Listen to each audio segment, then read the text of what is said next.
Yeah, I somehow I hit the mute button somehow. Anyway, Thomas, why don't you tell me what you're drinking? Go back on mute and act like you can't hear us. Go back on mute. We don't want to hear it.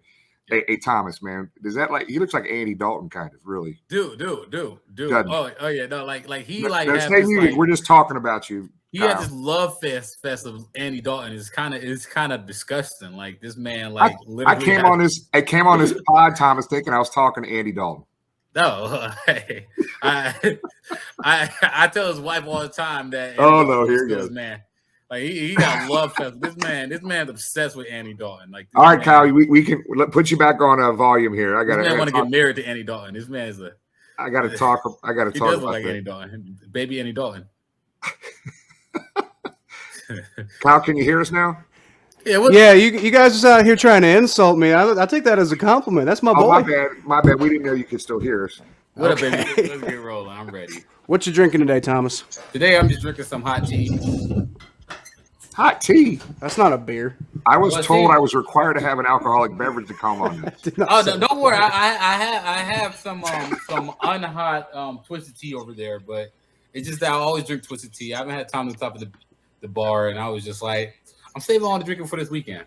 Kyle, I'm not drinking either because I just got back from New York, and I think I spent 3 days drinking in New York. But right. I do have my Kenny Anderson day drinking lager from 16 Lots right here. There you go. Okay. You know, you know that Who Day beer, like the HU Day beer. Yeah. I got like an old, like, it's probably not good anymore, but I got an old 12-pack of that from back when I worked at 1-800-GOT-JUNK. Somebody was getting rid of it. I'm like, I'll take this, please, absolutely. Kyle, do not, for the love of God, do not drink that. That's no way. Depending on which cans you got, it could have been 1981 or 88. So I'm pretty sure it's real dusty. I'm pretty sure it's 81. That's cool. Yeah, that's wow. I'm drinking. I don't know how to read this. It's from the Three Floyds Brewing Company. Deviler. It's some fucking German shit. I don't know. It looks good though. It's an IPA. Oh Lord. That is not an IPA. That's a sour. I did not expect that. Dude, I love sours. I love sours too, but I was not expecting a sour. That's delicious, but I would not see that coming. I do have a twisted tea just in case. All right. I was a kid about twisted tea. I love my twisted teas. All right, so Jim, what was your perspective about what happened with the Bengals against the Jets this week? I was sitting there at the game, guys, as you guys were watching it as well, right? And probably had the same feelings. Yeah. I don't think there's anybody in the country that expected the Jets to wind up winning that game. But that's why they play the game, guys. And offensively, you score 31 points, you're supposed to win that game. So I was the defense, as well as they played all year, struggled. Yeah. They struggled, man. They had a lot of missed tackles.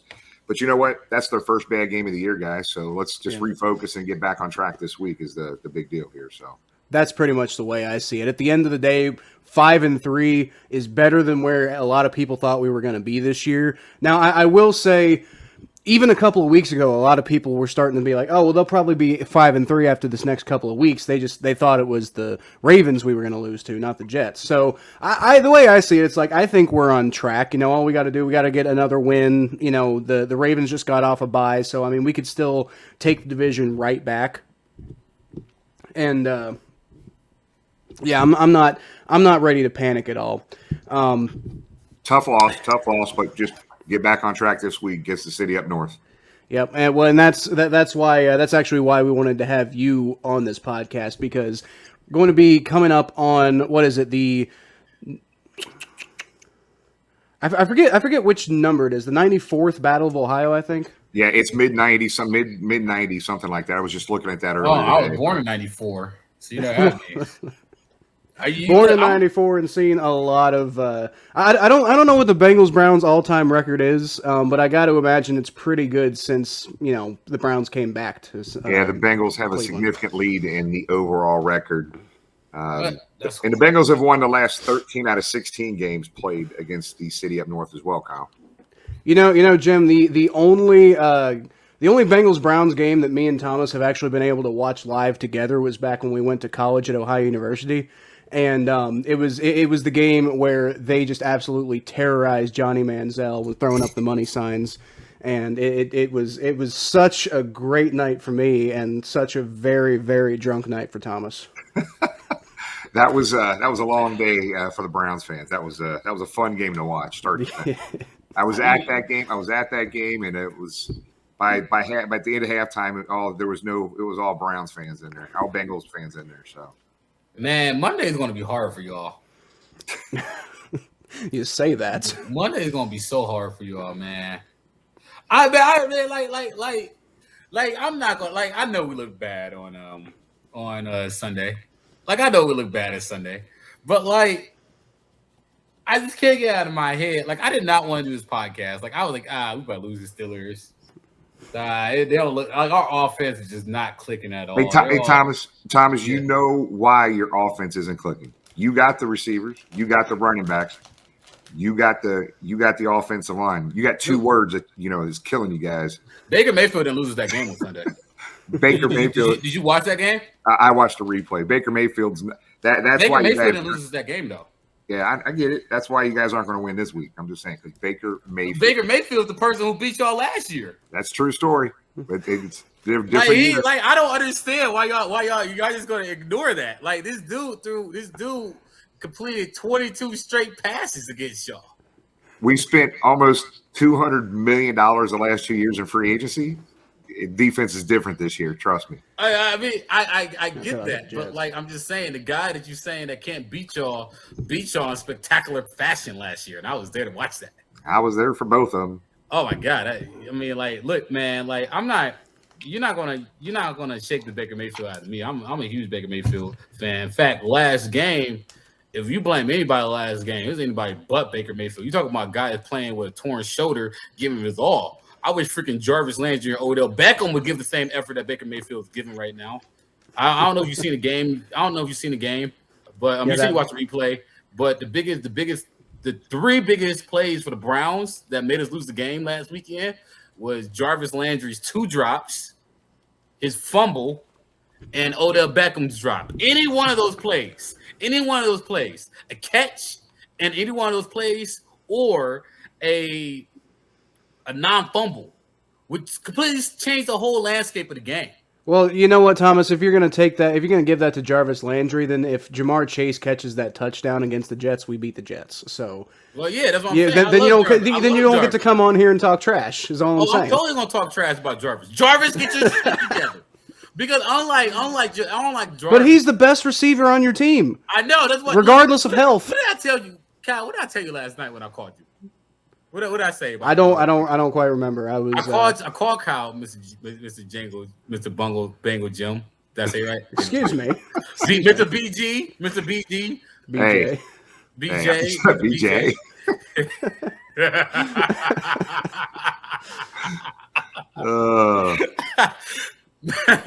That's great. I'm going to always call you that now. Shout out to DJ McNutt. So like, listen here. The first thing I called Kyle and said was, our receivers suck. All of them suck. Like, which one of our receivers scare you? Like, the whole time we're thinking it's Baker Mayfield. But every single game that we lost, Odell Beckham had a drop pass in a critical moment. That is big. Every single game, Odell Beckham did not just a drop pass, but a drop pass in a critical moment. Jamar Chase ain't dropping the ball in critical motion. Jamar Chase having big gains against big teams. That's a big difference. But you know what's going to be fun this week? This is the biggest divisional game for the Bengals since I can't remember. It's the biggest game in the AFC North this week too, guys. This is going to be a knockdown, drag out. It's gonna be huge. Both teams needing this midseason win here, early midseason win, man. So it is going to be crazy down at PBS. Right. For me, I think it's got to be at least the biggest divisional game. I mean, other than the one time we played the Steelers in the playoffs, that's a pretty huge divisional game. As far as regular season divisional games, it's got to be, to me, at least the biggest one since the Bengals knocked the Steelers out of the 2012 playoffs and got themselves in. That one was pretty huge. I can't think of anything that's come even close to that since then. But you know, the fact of the matter is, if the Bengals win this game, they're right back in the thick of it. They're probably the Ravens got a pretty tough game against the Vikings coming up this week. Yeah. So you don't know exactly what they're going to do, but the Vikings play everybody tough, and I know they're 3-5 right now, but they're way better than their record indicates. Agreed. So I could totally see something, unfortunate for them, but fortunate for us, happening to the Ravens there. If the Browns, well, that's what I was going to get to next. So I mean, if the Bengals go 6-3, then there's a good chance we could be right back in control of the division after this week. Now, if the Browns get ahead and the Browns are 4-4, then you're suddenly starting to change those fortunes around, especially with how injured you guys are. Yeah. And which is part of why I'm hoping that the Bengals can pull this one out, because if they lose to the injured ass Browns, then I'm going to be a very sad Bengals fan. They just lost to the injured ass Jets. Okay, so that's why these guys. That's true. That's why I'm not. See, look, here's the thing, Kyle. Here's why I'm not in panic mode right now. Is because every single one of the Browns' problems are fixable. Like, they're not losing because of lack of talent. They're losing because of lack of focus. And that's kind of scary, Thomas, if you're a Browns fan, right? And this isn't preseason game 1 or 2. Yeah. We're almost halfway through the year. So this stuff's been pretty consistent. When you see that one game, it's an issue, 1, 2, 3, and all of a sudden you're almost halfway through the season, I think you might, hopefully for you not, but you might have a long-term problem issue there with that. I think it's I think Kevin Stefanski's overwhelmed. And I didn't think I would say that about him. I didn't think you'd say that about him either. I think Kevin Stefanski's overwhelmed. I didn't really like his play calling, if I'm being completely honest with you. And I hate saying that. That hurts me. Because honestly, Baker completed 60% of his passes with 7 drops. So you can't put in pin on Baker. Chubb didn't really look good. Chubb looked like he was still hurt. Mm-hmm. So I can't really fault Chubb for going out there playing hurt. But knowing that Chubb is hurt, knowing that you got a hurt quarterback, you have this third string running back and Dearness Johnson who looks really good. Why aren't you using him more? And you see your receivers and Jarvis Landry and Odell Beckham can't catch the ball to save their life. We have this tight end, David Njoku. Why don't you use him more? And like it just, I don't know, man. It's something. I didn't really like the scheme. I didn't really like the non-aggressiveness. And like Baker's a tempo quarterback. You got to get him in tempo. You got to get him in rhythm. Like there's no rhythm to our offense right now. There's no creativity. Like he doesn't look like the same man as he was last year, man. What happened to the man I fell in love with? What happened to the man I fell in love with, Kevin Stefanski? The real Baker Mayfield just stood up. Again, he did not play a bad game. I cannot stress that. That's another reason why I'm not panicking. That's the second reason why I'm not panicking. Reason number 2 why I'm not panicking. Baker Mayfield did not look like the injury would affect him enough where I could go like, all right, it's over. Like he still have his arm strength. All it is just getting his getting his touchback. Once he gets his touchback, he's good. Like, so that's another thing that relaxed me about yesterday. Like the fact that we didn't lose that game, that Baker wasn't the reason why we lost that game, kind of relaxed me for a little bit. Like, okay, Baker still looked like he could still throw the ball around. So like that's the other reason why I'm not panicking. That's reason number 2 why I'm not panicking. You just hit the nail on the pocket. But let's talk about the Bengals because you're on the podcast. I really want to talk about the Bengals. I actually to answer a question that we were talking about earlier. It's actually the 96th bat of Ohio. I did have that in my notes. I was just on the wrong page when I was looking at it. But we've been going for about like 17 minutes now, and we haven't even gotten to like the meat of why we brought Bengal Jim on this podcast. So let's go ahead and talk about your tailgate, sir. So you've got what is it? The biggest Bengals tailgate? The longest continuous running tailgate in Cincinnati football history. So even with COVID last year, that first game we couldn't get into the stadium. We had a drive-in tailgate. We had a jumbotron in the park. We had a private lot. We had a jumbotron out there. Awesome. Hooked it all up. We literally sat out there, had some beers, social distance, did it responsibly. And so every game since 1993, this tailgate's been going on, and it's getting pretty massive. And the platform that has been more fun to us is that we were almost raised $30,000 for local charities since the start of this year alone.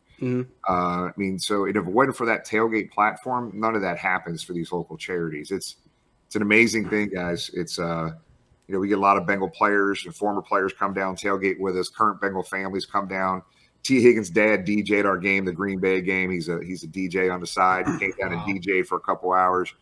It's a lot of fun. Time for friends and families to get together and make football not just a football game, but an event. In the parking lot. So it's all good, man. We had, I think, the Thursday night game, we had a live band down there, live local band. We got a brewery, 16 lots, that brings a lot of beer for everybody as well. Our buddies from Cincy Beer Fest, Craig and those guys. But we had we tried to get an estimation here, but anywhere between 750 to 1,000 people at that tailgate that Thursday night game. It was unbelievable. Wow. That sounds awesome, man. And the craziest thing, guys, is that in 2007, we realized all these years that we had people coming in from out of town, other countries, across the world, internationally, just crazy. So in 2017 or 18, we decided to track this. So we have a big giant map that we have put on a foam board with pins. When people come in and tailgate with us, they take that pin and put it in their city or country or wherever they're from. So as of this last home game, we have had fans in town in Cincinnati from 43 states and 23 different countries. The local, national, and international following of this team blows me away, and I love it. So is that where the name Bengal Jim comes from? It's always kind of reminded me of Jungle Jim. Yeah, so there's not a very long or fun story around that. I just been called Bengal Jim by my buddy since I was about 14 or 15 years old. So it was never, hey, Jim, it's hey, Bengal Jim. So that's fair enough. That's stuck with me. And I promise you, I did not give myself that stupid name like my buddies did. I like the name. Like I said, it reminds me of Jungle Gyms. That's why I initially was interested. I'm not going to lie, it was a really superficial thing. That's why I was initially interested in your tailgate all those years ago, is just because he's calling himself Bengal Jim, and I'm like, are they going to have like a singing Elvis lion? So funny. Jim, on your Facebook page, you say anyone can attend. You're basically saying, bring anybody, bring people from the opposing team and stuff like that. So how exactly does somebody attend? Do they just show up at Lottie and start hanging out and partying? Yeah, exactly. I don't want to overcomplicate this. I mean, we'll have live music. We've got a DJ there every game. We've got food, drink, and pretty much you just show up. We do ask that, to try to offset the food cost. Mm-hmm. We have a 5-gallon bucket that we ask people to, donate whatever they feel they want to donate to the tailgate to offset our food cost. Okay, that was going to be my next question, because I know there's another tailgate that I'm familiar with, and their whole thing is to offset the food cost, we ask that you bring some food yourself, kind of like a potluck style thing. So is that how the way you guys operate? Is just we ask that you donate and try to get some stuff going on? No, when I say donate, I mean donate financially. Right. That's what I'm saying. There's no right or wrong way for whatever tailgate wants to do whatever they want, but we usually we bring about 200 corn dogs. We have a local business, a restaurant. Last home game, we had a local Argentinian restaurant donate almost 250 empanadas for us. Wow. I've had a local barbecue place give us 40 to 60 pounds of pulled pork. Plus, we have other food, right? So we've got a couple hundred corn dogs. Trying to think of all the other stuff we'll have. But we'll have hot dogs and burgers. But a lot of the stuff's pre-made. We put it out on a kind of a serving table for people. And that's the food that we bring. Okay. Right on. And if people want to bring something, throw it down, they can. But I know it's a pain in the butt for people to kind of bring all the food and stuff. Just show up, walk down to the tailgate, and put a couple dollars in a donation bucket. If you want to bring your own food and beer, you're free to do that as well. Not very complicated. Yeah, but stop bringing answer one more thing there. Every fan, I don't care if it's home or away. I traveled to 28, 29 different stadiums, and we want to treat people at our tailgate like I would want to be treated if I was out of town. Mm-hmm. This tailgate's open to. I got my buddies from the city up north coming down this weekend. So it's open to every fan, home and away, and you'll be welcome, and there will be no issues. Okay, I love it. I freaking love it. Look, thank you, Bengal Jim.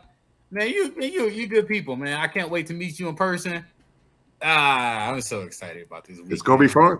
It's gonna be fun. You look. I'm gonna become your enemy, but I'm gonna be your friend. Hey, we can have fun talking this stuff, man. We're good. Like as long as we remember that the Steelers still suck. That's how we, the enemy of my enemy is my friend.